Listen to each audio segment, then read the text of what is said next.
Hey folks, it's Frank, not Jeff. This week, I'm very excited to introduce you to Katie McLaughlin. Now, Katie has a very unique approach to training.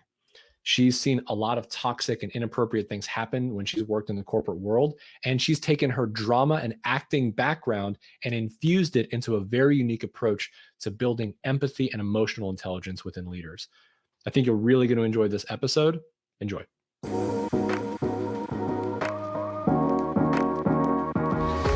Hello and welcome to Love as a Business Strategy, a podcast that brings humanity to the workplace. We're here to talk about business, but we want to tackle topics that most business leaders shy away from. We believe that humanity and love should be at the center of every successful business, and we're here to have conversations and hear stories about how real people and real businesses operate. I'm your host, Jeff Ma. Just kidding. I'm Frank Dana, and my co-host today is the one and only Maggie McClurkin. Hello, Maggie. How are you today? Hello, doing well. How are you, Frank? Thank you. I'm doing great. I'm glad we had that friendly banter. That was excellent. Let's continue. So I'm excited to talk with our guest today alongside of Maggie. And much like us, Katie McLaughlin is passionate about creating a better world through happier workplaces and teams, which we can all get behind. But she comes at it from a completely different and totally unique angle. So we had to have her on this podcast. Katie, how are you doing today? I'm doing great. I'm so excited to be here. Amazing. So rather than relying on traditional training and coaching, Katie has created something called the McLaughlin Method to put an end to boring training. I'm excited to dive into everything. Welcome to the show. But before we get started, we typically have an icebreaker question. And this time I'm going to change it up a little bit. So Maggie doesn't know the icebreaker, but I do. And here it is. In the past week, what has been your favorite meal? You're asking me? 7 days. 7 days. Let's start with Katie. Okay. I'm going to give you some time, Maggie. So I would have to say that the past 7 days, my partner made us a Valentine's Day meal, cooked lamb steaks, roasted Brussels sprouts, roasted asparagus, some roasted sweet potato. It was delicious. This sounds amazing. What we'll type have to of invite you over? Thank you so much. That'd be fantastic. I'd love to do it. I'm serious. Where do you live? What area? What region? Seattle. Oh, good. Okay, Seattle. Great. We can talk addresses later. Maggie, Yeah. Maggie, you're like, this is an odd start to this conversation. Maggie, what about you? So I went to this restaurant that's not super new, but new to me, called Rosie Cannonball in Houston. And I had this pasta dish that they set on fire on the side of your table because it's got like vodka in it. It's one of the Panay vodka. And they pour vodka on it and then set it on fire. And it was so good. That's amazing. I haven't had lunch yet. So this is really, really good. Katie, I want to start with you because I want to start at before we get to your method, I want to talk about why the method was created in the first place. So can you give us a little backstory as to what was the impetus for moving in this direction? And then we can start getting into the unique approach that you take. Yeah. So before I was a business owner, I was an employee like many of us and, working in businesses. And I got my career start in nonprofits, and I'm an artist. I'm a theater artist, a dancer, general creative. And, so for me, I'm always very driven by passion, by meaning. And when I transferred into the for-profit world from, nonprofits where you're really focused on all that meaning and purpose, I had to try to figure out where is that for me in the workplace. And I realized that part of that could be through the career that I kind of created for myself in learning and development and coaching leaders and individuals on, performing to their best. And so that was great. But I also realized that I wanted to work with companies that were trying to be intentional about the culture they were creating. They really cared about their people. And so I was really gravitating towards like the startup and tech field, because that's kind of a big selling point for a lot of startup and tech companies. And what I found was that they weren't always like, they were saying the right things, but their actions didn't always follow through. That there were Right. leaders who could be the most inspiring, have the best ideas, but then they could also be kind of tearing you down in different conversations. And it was like their attempt to try to motivate you to do Hmm. better. But in reality, you just felt like crap. So I dealt with a number of these leaders. I worked at a number of different companies and found that it was kind of all the same, and realized we're kind of missing something here in terms of what we know we need to do for as a leader and how to relate to people in the workplace and the actual follow through. Like, we're kind of just not treating people like humans a lot of the time. So that was really my impetus, was like, we need to do something different. So Katie, why do you think that is? Why do you think that there is that gap between, maybe we could call it a self-awareness gap, but also we could talk about, why do you think there's a gap between the intentions people have and the behaviors that come out as a result of those intentions? I think the biggest piece is around whether we've had any training or coaching that is different than that. Okay, So I see. most of our training as leaders actually doesn't happen, or happens by what's been modeled for us.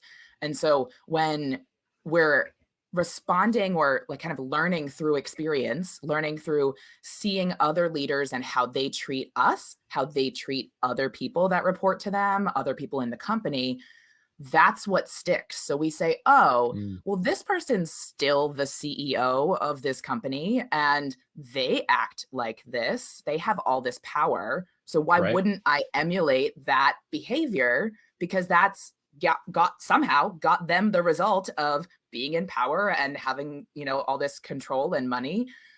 And so unfortunately, by having a lot of bad actors as role models, that then has trickled down into, any of us who haven't had any actual training in leadership or communication or empathy. Now we have to kind of either build that skill set by ourselves or just emulate what we're seeing around us.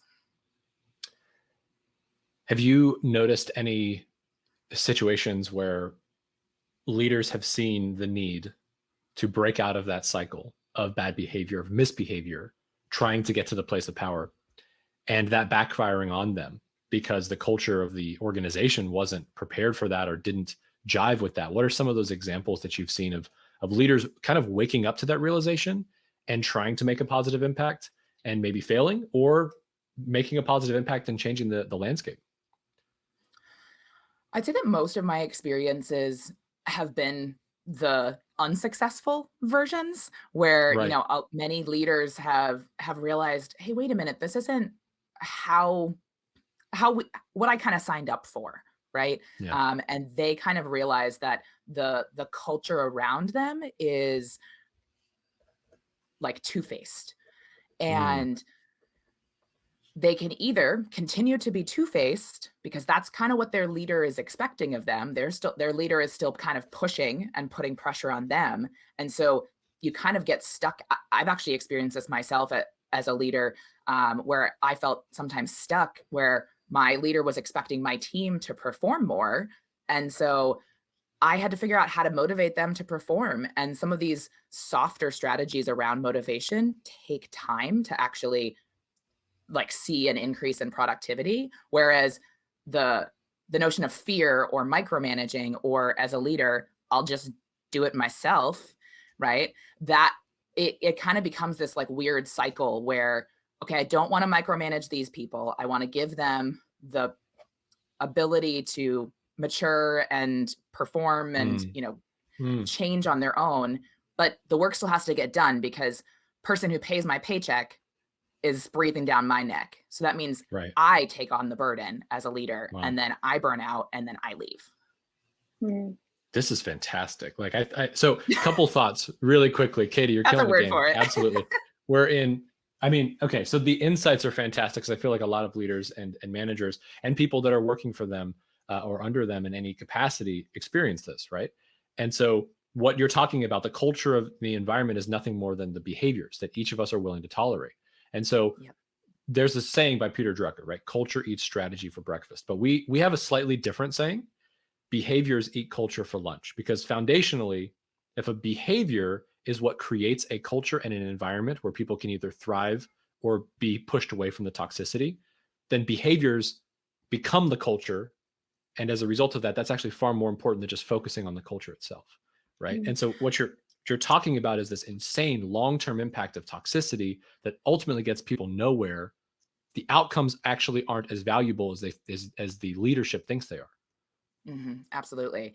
And I just kind of got goosebumps while you were describing all of that, because I say that in a slightly different way, where I say that culture is in the in-between. We often It's like the force. Yeah. Well, and we often think that culture is those like big, those big moments in time where it's like, oh, a team meeting or a event, like a morale event that we're doing. Yes. But our actual experience of culture is in all these tiny moments. It's when somebody gives you feedback completely off the cuff and they've had a shitty day and they're yelling at you, but like that, it's that moment that we say, oh God, that was really toxic. That didn't feel good. So now I'm going to go and complain to somebody else. And it's this whole like trickle down effect. Yeah, it's interesting. So when we talk about culture, most of the time people think about perks or benefits or extras at work, right? Like, especially from HR and managing and recruiting side, they're like, listen, we have goat yoga. We've got a cheese bar on Thursdays. None of that matters. And ultimately what ends up happening is people are, as we've experienced and as we've seen, sort of like locked in to a relationship with a company because they really need good health insurance, right? And they're willing to be subjected to this type of culture or this type of situation, even though in reality it's they're not actually able to live their full selves or bring their best life to the conversation. So culture is nothing more than how we behave. And like you said, it happens in every interaction, and those interactions, they spread and they set the tone for others. So the way we build better behavior or better culture is day by day, action by action. We build those opportunities to either tear each other down or build each other up, right? And that we're on the same page here. This is really, really good. And the reason why I brought up the force is because it's real. Culture is in between all of these things. It is not a big moment. It's all of it. It's kind of meshed in. It's hard to see, but it's very easy to feel. So you going through this experience with your background as a general creative, as someone who's an actor, I like to say an actor, you know what I'm saying? I can't do that very well, but I'm trying my best. How did you get the idea for weaving this sort of mission for making leadership training better and this passion for acting and drama? How did those things come together, and what is this method that we've heard about? Yeah, so this came together partially just as how am I doing this differently? How am I creating a different sense within my own team, the way that I relate to people, and kind of realizing that a lot of the tools that I learned in my actor study by doing theater and working together as a team, as an ensemble, the nature actually of an ensemble in the theater is actually a really good model for teamwork, but we don't have that same level of commitment to team like we do in a theater ensemble, where, in that theater ensemble, you recognize that the whole is more important than the individual parts. And so all of these kinds of lessons around how do we interact with people, and what are the ways that I have learned to relate to individuals, that's kind of where the kernels of this started. But then the other piece of this is my use of theater as a way to teach empathy, emotional intelligence, and to break open some areas where we're not really able to communicate because we don't have language or precedent for how we can communicate safely in the workplace about our emotions and about our real experience. So by using theater as my primary vehicle for connecting in workshops and in my programming, it provides us a objective kind of third party almost version of some of the real world situations that we're experiencing in our day to day. And we can then start to comment and give real feedback about what's actually happening, our reactions to a circumstance based on this, kind of made up scenario or made up image. A lot of the work I do is very heavy in using your body to create different images. And that is our source of discussion. Then it's not like, hey, you hurt me the other day when you said such and such. That's not something that any of us feel really comfortable doing. So by using this objective representation, it really helps people to be able to open up and be honest about what's going on. That's so cool. I'm a former theater kid, so you are speaking my language. I'm really interested to know, just from a more practical side, like start to finish, like what does one of those journeys look like? You don't have to get into too much detail if you don't feel comfortable with like people's details, but I would love to just hear a story about like what problem you saw, what you implemented, and then the result at the end. Yeah. So some of my workshops are, group workshops with folks that come from all backgrounds. And so we're often looking at a particular theme. And in one of these workshops, we were looking at, we wanted to try to uncover some more of our biases and assumptions that we make about people in the workplace based off of their gender, their race, their age or tenure at the company, any of those kinds of things. And through the course of this workshop, we got to this really beautiful conversation about our expectation of what it means for someone to show up and be engaged or productive in a team meeting. And so the kernel of that conversation was, as a small group, they used their bodies, their arms, their facial expressions. This was an in-person example. And they created or recreated a typical team meeting where each person stepped into to create this image, and they held different body positions. One person was kind of like leaning forward, looked like they might be taking notes. Another person was like relaxed and clearly like on their phone. Those kinds of different images that we might expect to see in a team meeting. And where this became powerful was we then started to change out the players. So they kept the same images. We put different people into those different images. And then we asked, what story or what thoughts come up for you as now that we see this person in this position versus another person?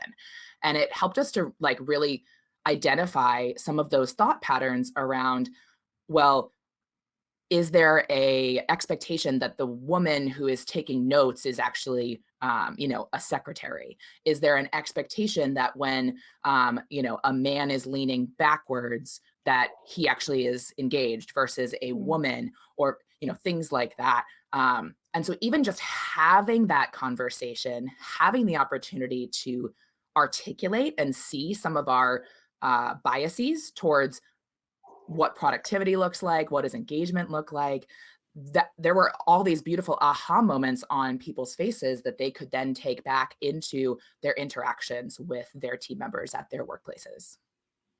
So it's basically like forced empathy, like making someone literally sit in someone else's position in a meeting and kind of see the situation from their point of view, and therefore seeing all of the biases that they might have sitting on the other side of the table.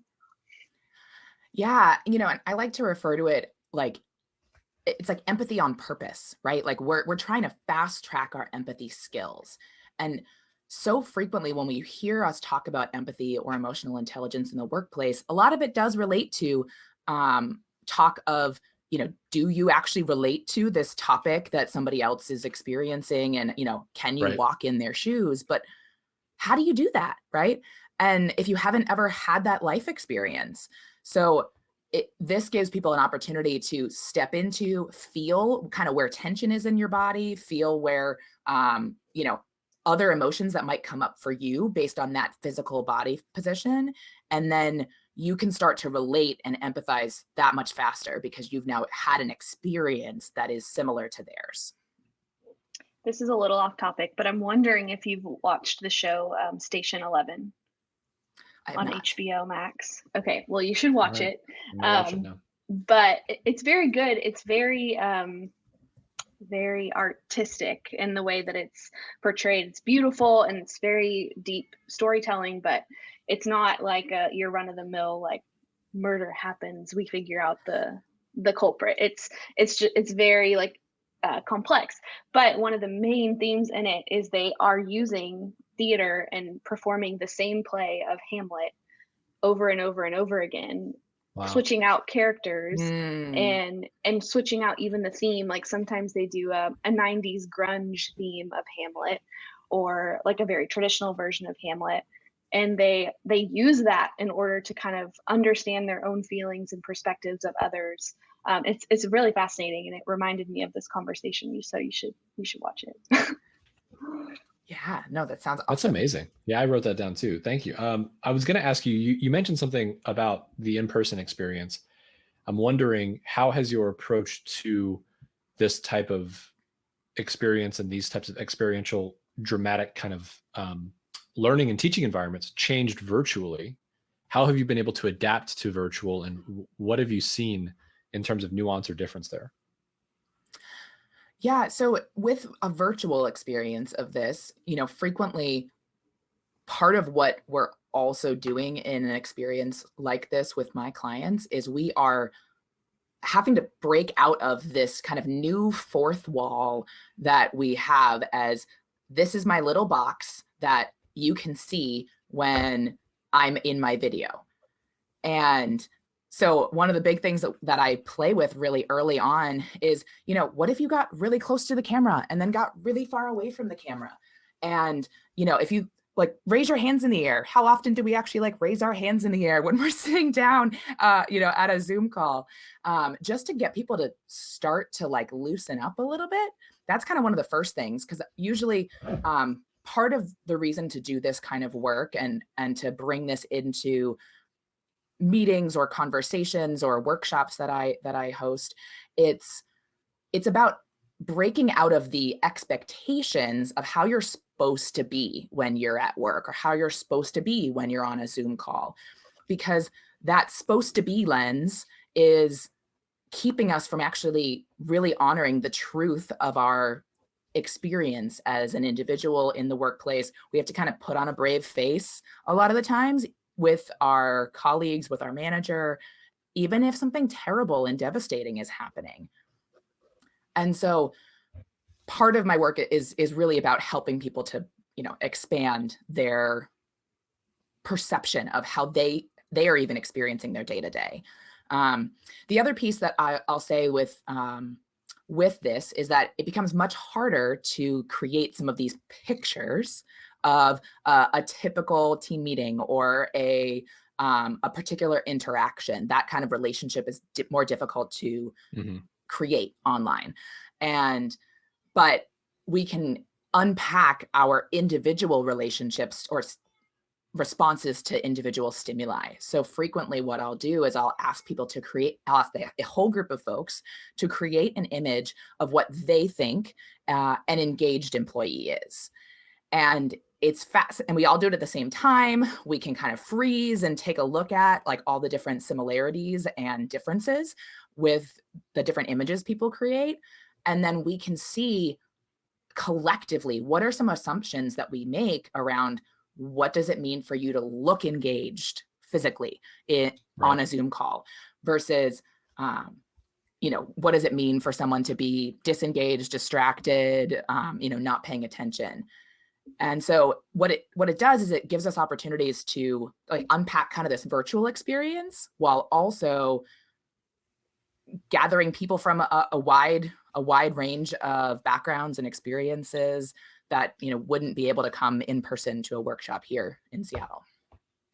That's amazing. I wanted to ask about the steps we can and should be taking as individuals working at companies to heal. One of the words that we like to use a lot is forgiveness, which is not often used inside of an organization or inside of business. Typically, you don't hear about unforgiveness and forgiveness and what that does to us.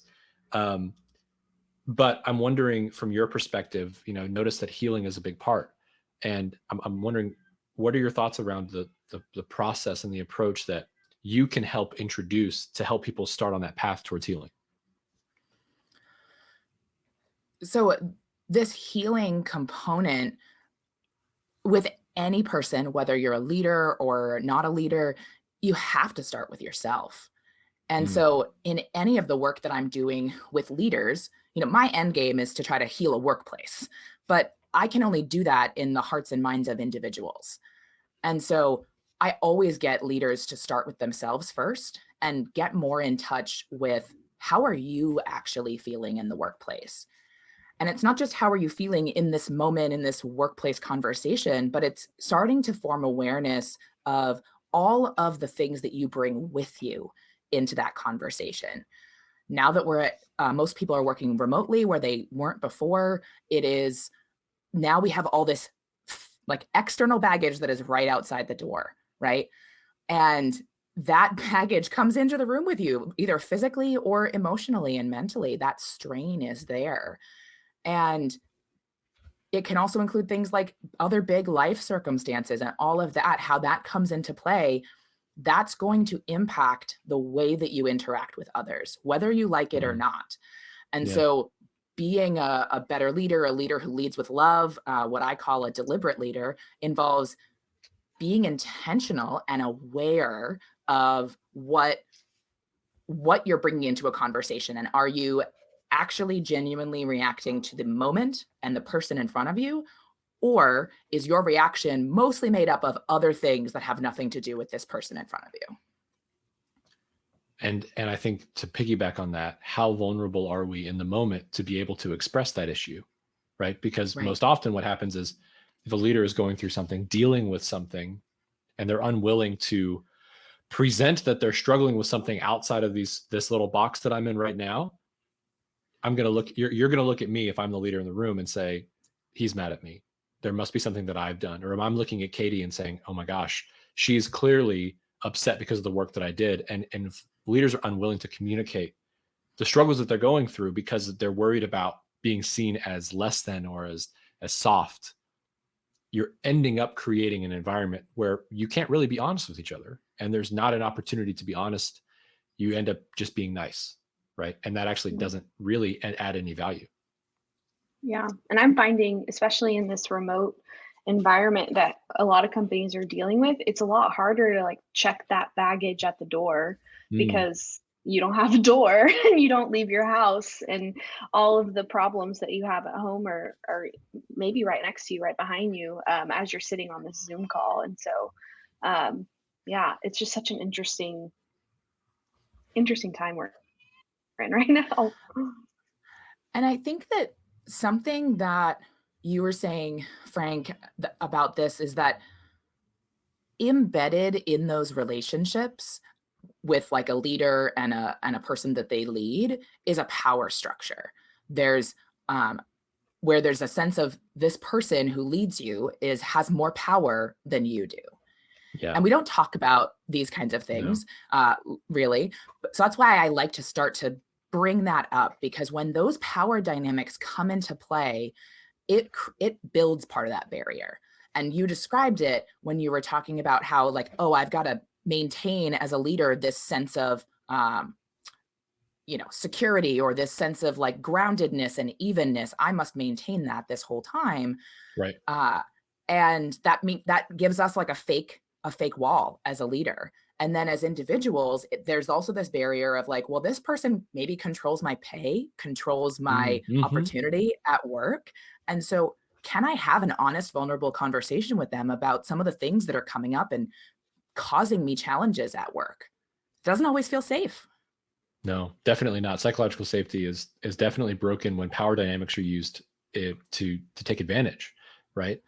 And that's definitely something that I think a lot of leaders forget, the legitimate power that a title brings along with it. And they just assume that they're a person too. Why don't you treat me the same way?